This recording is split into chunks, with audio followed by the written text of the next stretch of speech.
Hi guys, good morning. So update ta sa tong snow. Napay nakabili ng snow. So medyo baga-baga na siya pero nasidlak ng adlaw. Oh, the sun is shining na. And there's another possibilities na naman na mag-snow gapon mi dili. So natunaw na yung ice, guys. Andun pa yung snowman ko, hindi na buo. See you next year. I'm gonna finish my project next year for my snowman. Maybe next time I'll feel better now. Yeah, ayan. Tunaw na siya, guys. Ayan, medyo maaraw na today. Super maaraw. Kaya nagtubig na. Wala nang mga snow sa puno. Ayan, tunaw na siya. Pero pan mga snow sa sasakyan. Ayan yung snowman ko. Yung snowman kong mataba.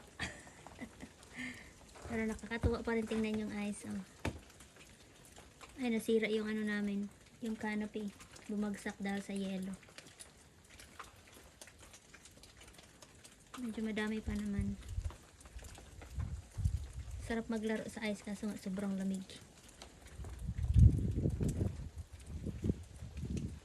Ayan, puno pa ng ice yung ano namin. Daanan namin. Pati sa sasakyan. So, nang sugod na gahi ang ice. Ayan, nakita ng yuta.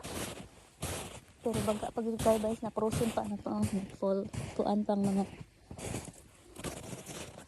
naglakaw-lakaw ko para makita na to ang mga kanindot sa talanan awon. Talagsaon ra kay ni nga kuan na season. Dili ni siya the whole kuan, whole month. O, diba? Baga kayong snow.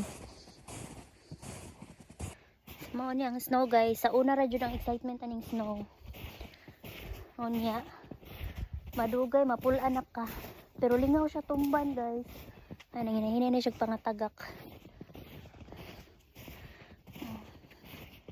Snow kaayo sa Arkansas. So, nahayag ng adlaw. Oh. The sun is shining. Pero lubong gihapon akong boots. Oh. Lubong gihapon. Oh. Higa pa kayong ang niebe.